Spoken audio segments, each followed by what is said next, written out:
Faith Science Podcast. My name is Tyler Bublitz, and welcome back to the fourth Sunday of Advent for the week of December 18th, 2022, and I'm excited to have you here. I'm excited to dig into this week's podcast, and I'm excited because where I'm at, I am in a winter wonderland for sure, and we are in that last Sunday of Advent, which this is, I think, kind of a fun week, especially when you look at the text that we have this week. We get to talk a little bit more about prophecy. We get to talk a little bit more of the foretelling, and I think there's a lot of things, especially within science, where we can kind of integrate those together a little bit pretty easily. And I think that's one of the things that really is fun when you start looking at these texts from a scientific context, is we can start seeing where some of that is integrating within our lives naturally, and so that we can actually start seeing how God is interacting with us on a more natural way. But before we jump into that, we have to look at the question from last week, which was, where in our own lives are we potentially missing where God is working? And I think the response that I got back, I'd 100% agree with, is the idea of how we sometimes get so literally thinking in a specific literal way that we forget how to be creative. And especially when we deal with a creative God, finding creative solutions to ideas is sometimes harder to come up with because, okay, this is the steps we go by, instead of then making some creative idea out of it. And I think the world really is in need of creative thinkers. I think it's this idea of, we have a creative God, then why are we limiting ourselves in such a way that we aren't creative?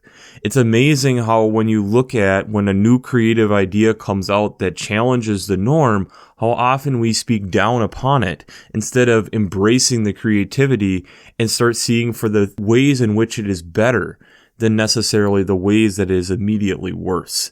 And I think it's something even within ourselves, how we like doing that with people, and we like doing that with a lot of things. We immediately find the differences instead of finding the ways in which where we're similar or there's things that are better, to actually be able to start looking at in a more even playing field than immediately casting judgment. And I think when we're thinking about in a world, well, what is the world going to look like? What are we doing to be able to make sure that we're maintaining the creation? I think it's something that we really do need to be thinking about.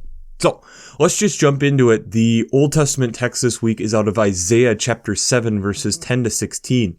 There's a little bit of backstory here we have to understand, because we're immediately being dropped in, and Isaiah is talking to King Ahaz. And Ahaz is one of the kings of Israel after King David, after Solomon, but he's still of the line of David. He's still of the house of David.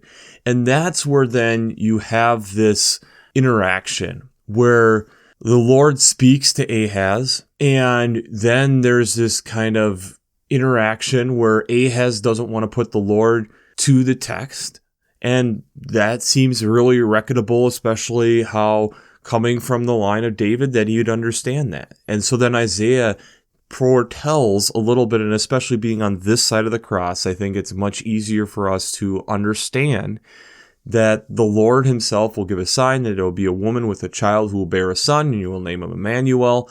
And it continues on this way, and it's one of the final steps that we get, especially from Isaiah, foretelling of Jesus coming. At least as a Christian, this is what we look at this text coming from. So then in verses 15 and 16, he shall eat curds and honey by the time he knows how to refuse evil and choose good.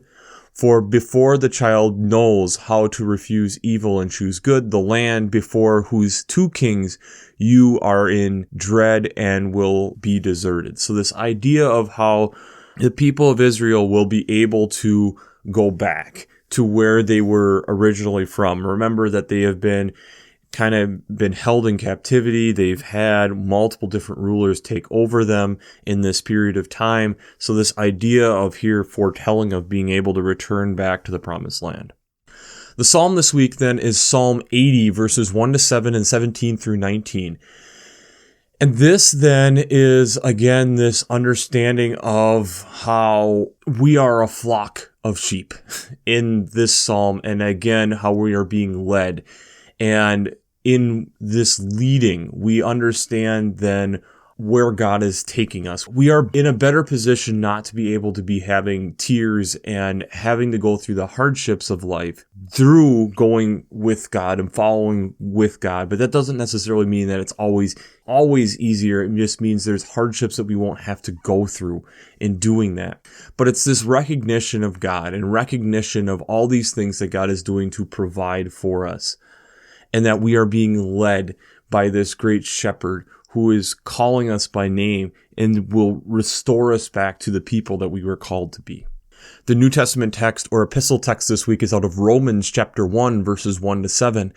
So here we have the introduction into Romans from Paul, and this is that understanding post-cross of this is who Jesus was. Jesus died and was raised from the dead, and in this that we are trying to follow after him, because this is who God sent us, the Father, to be able to follow after. So this whole idea of this is following the promise that had been declared to us in like Isaiah, that had been foretold, and thus we are then following after that to continue in the way of what God has led us into. The gospel text this week is out of Matthew chapter 1, verses 18 to 25. This, I think, is a story that doesn't get talked about enough, honestly. It's the Matthew story of Joseph and what happened with Joseph in all of this. That, yes, we have, and we saw last week as the alternative psalm, Mary's song, just the praise that she immediately gives God. But there's two to tango. And in this case, Joseph getting in his head around the idea that she hasn't been with another person, that the Holy Spirit has impregnated her, and that God has also chosen him to lead Mary in this, to walk with Mary in this, which is a kind of a difficult situation if you think about it. But yet, here it is. So Mary tells Joseph that they're engaged and that she's going to have this child. Joseph, trying to be an upright person, is not going to be put her to public disgrace that she's been with someone else, but is going to dismiss her quietly. He then, in a dream, gets the angel coming to him and explaining this of what is going on, and that this is the fulfillment of promises long ago. And so when Joseph woke up, the angel commanded him to take her as his wife, and then this Jesus was born. So this idea of how Joseph, instead of the hardening of the heart, was accepting to the message and was able to recognize this is what has been foretold, and being able to recognize that and walk into that. And I think that is a really important message. I'd also highly recommend, I'm a bit of a musician, and one of the carols that I don't think gets done enough that I'm going to put in a plug for is look up the Cherry Tree Carol. And you get to hear a little bit of the frustration of Joseph. We get to see God in a different way. And it's kind of a fun carol, and it kind of goes through this scene a little bit. And I think we have to recognize moments of scripture, especially in the Gospels, where we get to see the more human side of it. And we get to see the human frustration that Joseph has, and the disappointment and the misunderstanding and the what is going on. And I think that is very relatable within the world in which we're in so many ways. And I think this is a moment where we get to give Joseph a little bit of his roses and really recognize that we aren't that much different than Joseph in a lot of ways. So before we jump into how faith and science come together this week, we have to do a shameless plug for Working Preacher. If you haven't checked out Working Preacher, I'd highly recommend it. Between their Sermon Brainwaves podcasts, their commentaries, their discussions, since I'm not an ordained minister, I use them on a weekly basis to help give you some direction on where I'm going with this podcast. So if you haven't checked out their commentaries or their other discussions, or just their talking about scripture in a biblical way, I'd highly recommend checking out workingpreacher.org. I'd also highly recommend checking out Vanderbilt's Divinity Library. I use them on a weekly basis because I really like how they lay out the text week to week, but they also have amazing art to see how different people have interpreted these texts over a period of time, along with looking at the liturgical colors, looking at hymns that might work, prayers that might work. Even if you're wanting to go through more of a daily meditation, I would highly recommend checking out the Revised Common Lectionary. I find this an extremely useful tool, and I would bet you would also. It's hard being able to understand in a world that we are in, to be able to cut through the noise, be able to understand what is prophecy, what is foretelling of the future, and what is hopium, what is something that is just hopeful or wishful thinking. And I think that's one of the things that we wrestle with in these texts. We see the humanity in these texts. We see, looking back, okay, Isaiah foretelling this, and we get the psalmist looking at us as a flock and being able to foretell that we will be able to go back to the promised land. We have Joseph at the tipping point of, okay, this is the stuff that has been foretold to me since I was a child, since I was a young child. And it's been going on for generations and generations, and suddenly now this is what's going to be happening, and then it's directly affecting me, and I get really no say in this. And yet then we have Romans where Paul is kind of confirming that yes, this is exactly what was going on. This is why this is different. This isn't just any other faith tradition. This is following the way as it was known in the first century. And I think that's one of the things that's really difficult just in life that we have to try figuring out. But there has been times where we have had people, and I think it's one of the ways that it's actually this text uniquely connects with science, because science, part of what our understanding and knowledge is all about, is being able to understand something so that we can then at least give a hypothesis or a guess on what is coming and be able to lay out a path a little bit more to help people understand it. And a lot of times we don't necessarily always understand the way in which things are moving. And that's where traditionally we have also looked at professionals to help us understand the way in which we're going. I think there's a couple different examples that I'll use this week that I think kind of help us get this image and better be able to understand it. But I would also argue it's still very difficult for us to see and predict which one is noise and which one is actual truth. And I think that's where it means also spending a lot of time with God in that, to help us be able to sort through the noise, to be able to actually see what the truth is. So let's just jump into it. We're going to start with something called Moore's Law. And Moore's Law was in 1965 for Electronics magazine. We had Gordon Moore, who had been working in the transistor business with semiconductors. And as he had worked with Fairchild Semiconductor and eventually kind of branched off to form what we know as Intel, he made a prediction that originally that every 2 years that the amount of transistors that they were putting on semiconductors would double. So it would take every 2 years. And then in 1975, he revised it and it became more known as Moore's Law, where it was every year it was going to double.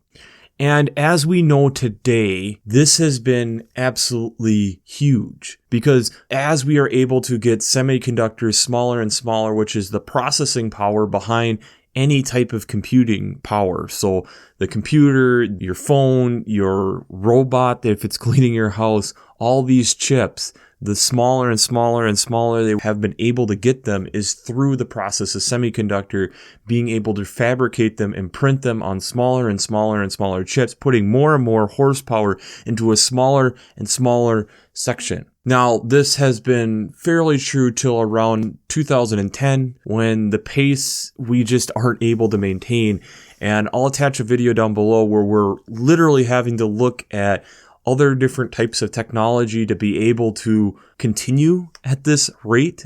But it was one of these things, and I'll attach kind of the interview down below, where Gordon is talking about this and is seeing trends and then being able to say, from working within this, knowing that, yes, this is possible. And we look at where we are as a world, this is one of a factor of many different things, but one of the big things I would also argue that has pushed us into this new industrial revolution with computers. If we weren't able to have these microprocessors working through integrated circuits, being able to get more and more horsepower into a smaller and smaller area, it would make it harder and harder for us to be able to move into this more digital revolution that we've been on. And this law, this hypothesis, this casting of vision helped also push the different manufacturers to try to achieve these goals and continue to push each other to be able to make these goals. And I think it's one of the things that we have to remember is sometimes as much of a prediction it is also casting something to help us move forward and be able to have vision on where we're going.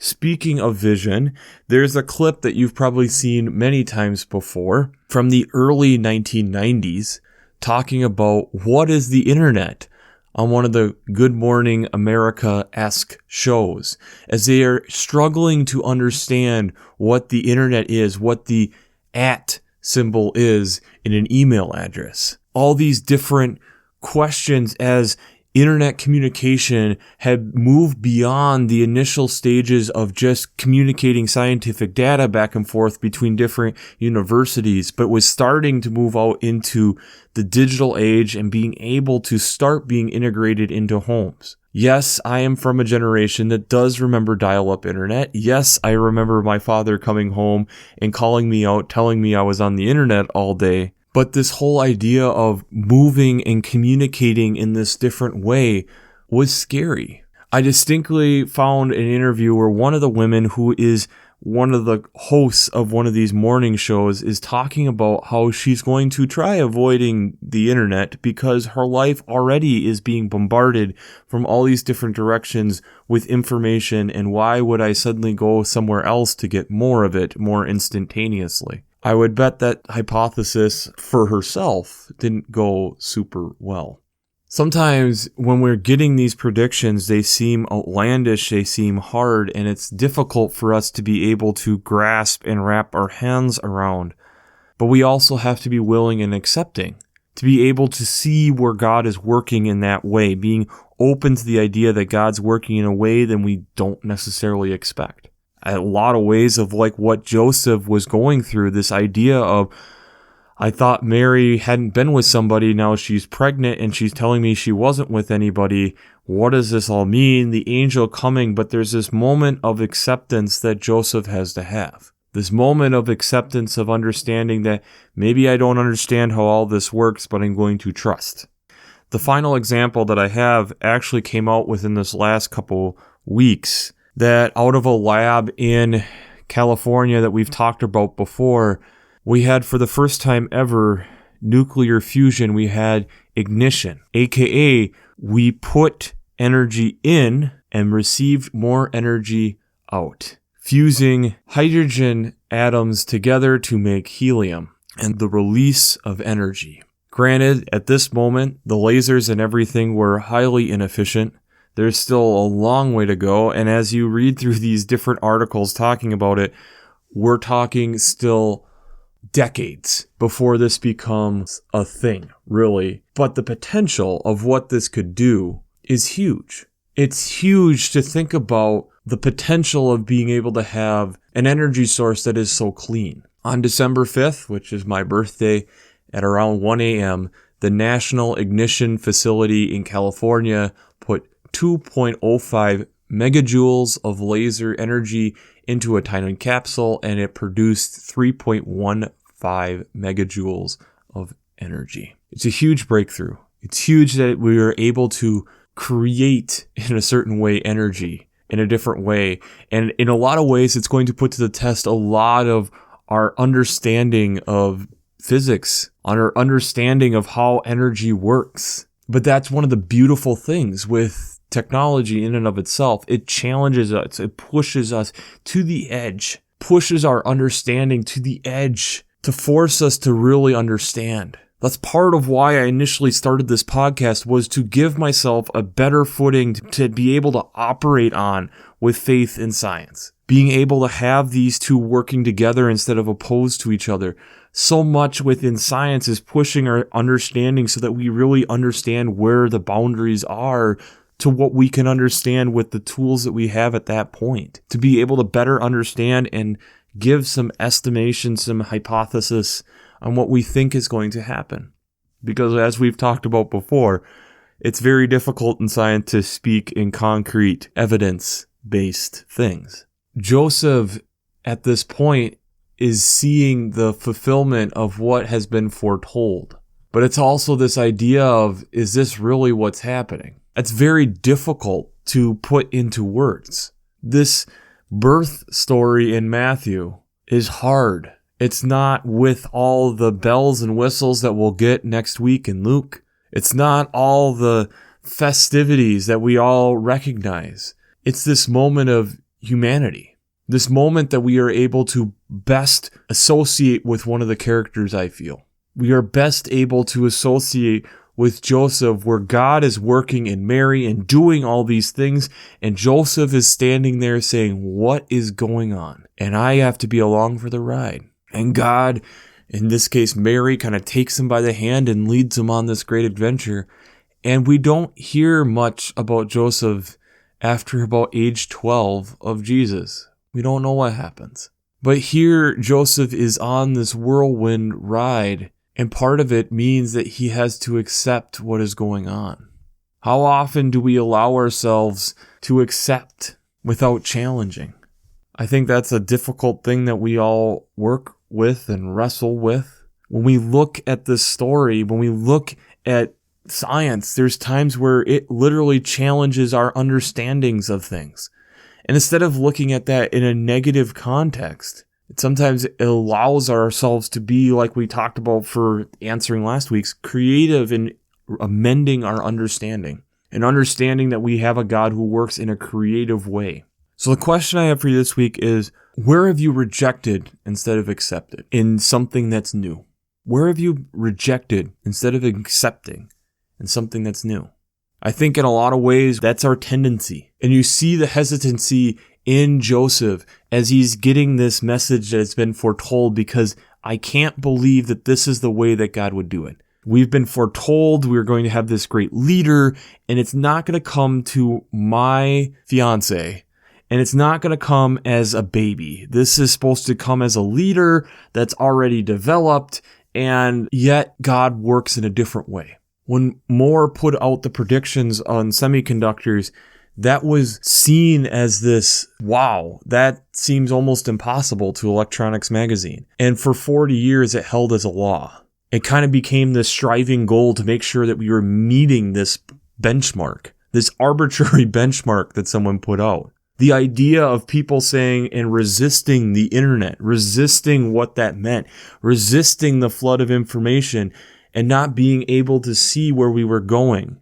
And you listen to the people who were integrated, who were part of that process, who were in that world. One of the easy ones to think of is like a Bill Gates who was working with Windows, but was seeing the potential of what this was, realizing that this was a new horizon that was coming in.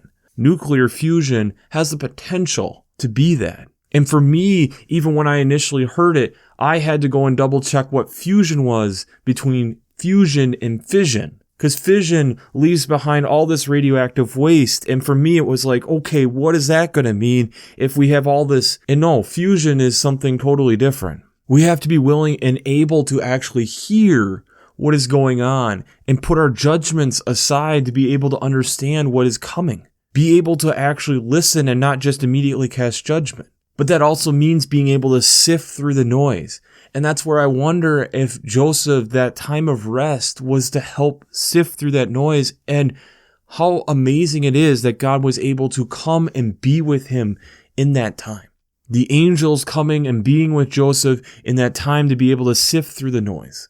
In a world of where information is coming at us faster and faster and faster, and us figuring out how to sift through that noise, I think is important. But I think it also means we have to be accepting enough to be able to at least hear something out and think about what that possibility could be, and not immediately jump to the negativity. Because we have to remember that this season of Advent is also about a season of hope. Don't throw the baby out with the bathwater, but actually give that hope a chance to be able to grow. Give it some time, give it some space to be able to actually take root. See that, yes, there might be flaws in how you're understanding that plan, but also recognizing that it might take that time to really be able to grow and to develop and become something that you could never see because it was God's hand who was in it. Is nuclear fusion that next thing? I don't know. But I'm going to give it some time, and I'm going to give it some hope. because there's something there that is absolutely incredible.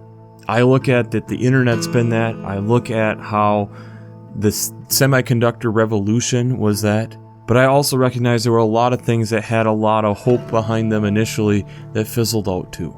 And I think that's where it takes us being and working with God to recognize that there's going to be things that take root.